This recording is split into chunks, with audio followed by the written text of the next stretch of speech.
X9 news में आपका बहुत बहुत स्वागत है। मैं हूं आपके साथ अबरारुल हक रहमानी। कन्हैया कुमार की आज बात करेंगे। कन्हैया कुमार जिस तरीके से भारत जोड़ो यात्रा में सबसे आगे चल रहे हैं और कहीं ना कहीं इस समय कन्हैया कुमार की सक्रियता भारत जोड़ो यात्रा में उनके राजनीतिक कद में एक इजाफा भी कर रही है।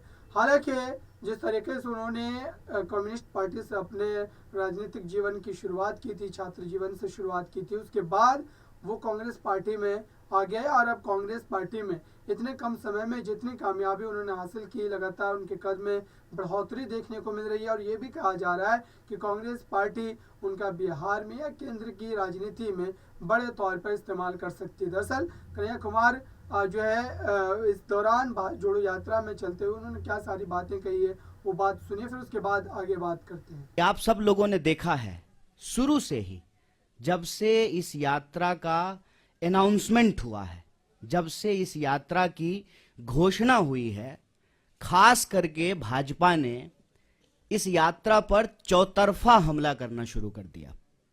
इसके अलग अलग बिंदु हैं। सबसे पहला हमला ये बोल करके किया गया कि भारत तो जुड़ा हुआ है, क्या जोड़ने के लिए निकले हैं। भारत जो है दुनिया की सबसे बड़ी अर्थव्यवस्था बन चुका है। मोदी जी के नेतृत्व में हम लोग जो है दोबारा विश्व गुरु बन चुके हैं। भारत लगातार जो है विकास कर रहा है। तो ऐसी कौन सी जरूरत आन पड़ी है कि आपको भारत जोड़ने की जरूरत है। आप लोगों ने यह सवाल कहीं ना कहीं सुना होगा, देखा होगा, आपके व्हाट्सएप पे आया होगा। आपने जो है अपने टीवी चैनल पे जो है बीजेपी जब बोलती है इसको तो इसको चलाया होगा। और चर्चाओं में भी भाजपा के लोग बार बार ये बोलना शुरू किए कि भारत तो जुड़ा हुआ है, तो क्या जोड़ने के लिए निकले हैं, इसकी जरूरत क्या है।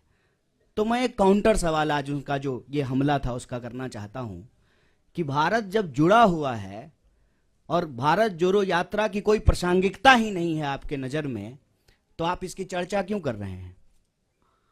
हेल्थ मिनिस्टर इतना इंपॉर्टेंट पोस्ट होता है, उनको क्या जरूरत है इंक बर्बाद करने की, पेपर बर्बाद करने की, भारत जोड़ो यात्रा को लेकर के लेटर लिखने की। जिसकी जरूरत ही नहीं है उनके नजर में, उसकी चर्चा वो क्यों कर रहे हैं। पहला प्रश्न उनसे पूछा जाना चाहिए। हम ये समझते हैं कि देश जुड़ा हुआ है जमीनी तौर पर, भौगोलिक तौर पर, देश जुड़ा रहे भावनात्मक तौर पर भी, क्योंकि देश हमेशा देश के लोगों से बनता है। लोगों को हटा करके कोई देश नहीं होता है। देश के लिए लोग भी जरूरी होते हैं, जमीन भी जरूरी होती है, और देश की संप्रभुता, उसकी आजादी भी जरूरी होती है। हमारे पास संप्रभुता है और उसी संप्रभुता के आधार पर जो है हम अपनी सीमाओं को लेकर के, सुरक्षा को लेकर के सरकार से सवाल पूछते हैं कि हमारी संप्रभुता अक्षुण्ण रहे। देश हमारा जमीन से जुड़ा हुआ है, लेकिन देश के लोग भी जुड़े रहे ना। जब इस देश के लोगों को उनके पहचान के आधार पर बांटा जाता है, उनके अंदर भेदभाव पैदा किया जाता है, एक के खिलाफ जब दूसरे को खड़ा किया जाता है, तो देशवासियों को आपस में तोड़ने की कोशिश की जाती है। और देश अगर भावनात्मक रूप से नहीं जुड़ा रहेगा तो आप जमीन से भी बहुत देर तक जोड़ के नहीं रख पाएंगे। इसीलिए देशवासियों को आपस में जोड़ना जरूरी है। और पहले दिन से हमने कहा कि यह यात्रा दिलों को जोड़ने की यात्रा है। हम चाहते हैं कि देश में मोहब्बत हो। यह जो नफरत की बयार लगातार बह रही है, इस नफरत को हराया जाए, क्योंकि अगर नफरत का माहौल रहेगा तो देश के भीतर जो बुनियादी सवाल हैं, रोजी रोटी, कपड़ा, मकान, शिक्षा, स्वास्थ्य, सड़क, बिजली, पानी, ये मुद्दे गायब हो जाएंगे राजनीति के विमर्श से। हमारी मंशा बिल्कुल साफ थी। तो जो लोग ये पूछ रहे थे उनको ये समझना था, ये सवाल खुद से पूछना था कि क्या जब इस देश में भर्ती घोटाला होता है, भर्तियां नहीं होती हैं, जब किसी इंसान के साथ सरेआम मारपीट होती है, महिलाओं के साथ बलात्कार होता है, तो आपकी भावना नहीं टूटती है, नौजवानों के सपने नहीं टूटते हैं। उसी भावनाओं को जोड़ने के लिए, उसी सपने को जोड़ने के लिए यात्रा है। तो पहला हमला उन्होंने ये किया कि भारत जोड़ो यात्रा की जरूरत क्या है। दूसरा हमला जब यात्रा शुरू हुई तब उन्होंने दूसरा हमला किया, और ये बड़े शर्म की बात है और बड़ी सोचने की बात है। हमारे बीच में भी मेंबर ऑफ पार्लियामेंट बैठे हुए हैं, इलेक्टेड रिप्रेजेंटेटिव्स हैं।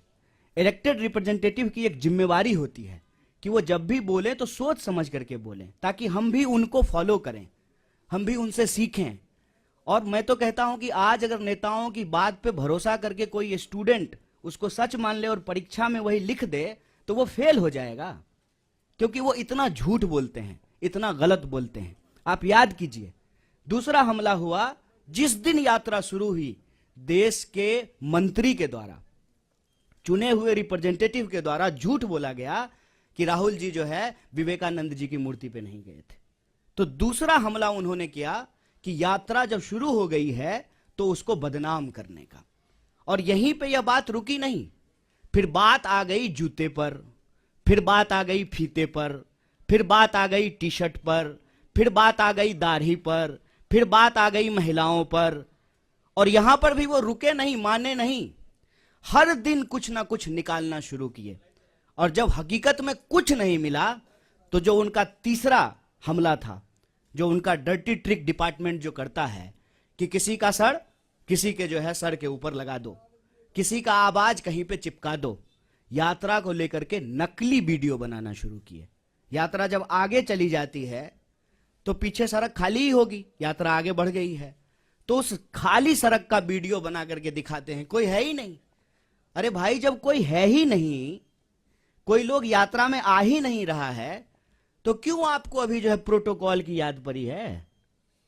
कोरोना प्रोटोकॉल की जरूरत क्यों है? क्योंकि आप तो यही दिखा रहे हैं वीडियो बना बना करके कि कोई यात्रा में आ ही नहीं रहा है। जब कोई यात्रा में आ ही नहीं रहा है तो क्या पेड़ को मास्क पहना दें कि सड़क जो है लपेट करके कंधे पर रख दें राहुल जी के कि नहीं नहीं आप आगे बढ़ गए हैं, सड़क को पीछे कैसे छोड़ दिए हैं, इसको भी लपेट करके कंधे पर ले जाइए। वीडियो, नकली वीडियो, कभी जो है तबलीगी जमात तो कभी कुछ नकली वीडियो बना रहे हैं। जबकि यात्रा में जो लोग शामिल हैं वो देखते हैं सबसे आगे इस देश का राष्ट्रीय ध्वज होता है।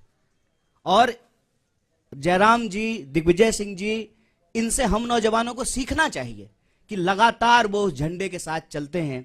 हमारा सेवा दल जो हमारे स्वतंत्रता आंदोलन के जमाने के जो गाने हैं उसको गाते हुए चलते हैं। पीछे जो है हमारा एक बैंड पार्टी होता है जो म्यूजिकली जो है देशभक्ति गानों को बजाता है और उसके पीछे जो है वो राहुल जी चलते हैं। तब जो है इस यात्रा के ऊपर जो है देशद्रोह जैसे कालिख लगाने की कोशिश करना, गलत वीडियो बना करके इसको बदनाम करना, ये इनका तीसरा हमला है। और चौथा हमला आप सब लोगों ने देखा होगा कि राहुल जी गुरुद्वारा जाते हैं तब भाजपा ठीक रहती है, राहुल जी जब चर्च जाते हैं तब भी बीजेपी को कोई दिक्कत नहीं है, राहुल जी जब मजार पे जाएं, मस्जिद पे जाएं तब भी भाजपा को कोई प्रॉब्लम नहीं है। मंदिर में जाते ही ऐसा लगता है जैसे भाजपा वालों को कोई जमाल गोटा खिला दिया हो, अचानक से दस्त होना शुरू हो जाता है। क्या प्रॉब्लम है आपको? इस देश का नागरिक, इस देश का व्यक्ति, इस देश के किसी भी धार्मिक संस्थान पर जाने के लिए स्वतंत्र है। आपका कोई जो है पेटेंट है क्या कि सिर्फ आप ही जाएंगे?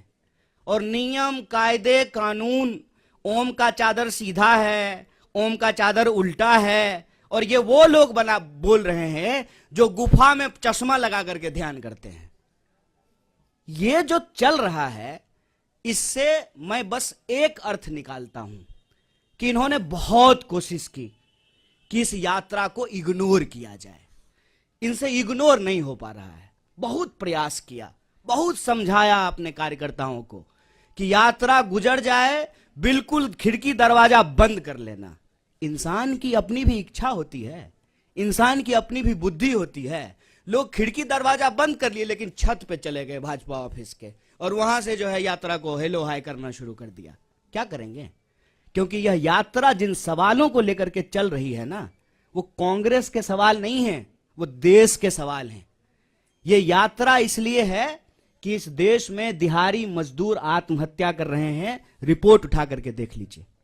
ये यात्रा इसलिए है कि इस देश के नौजवानों के सपने टूट रहे हैं। तो आपने देखा किस तरीके से कन्हैया कुमार इस समय केंद्र की सरकार के खिलाफ तमाम तरीके के सवाल दागते नजर आ रहे हैं और ये सक्रियता दर्शाती है कि केंद्र की सियासत में उनके कोई बड़ी जिम्मेदारी मिलने की उम्मीद भी जताई जा रही है कांग्रेस पार्टी की ओर से।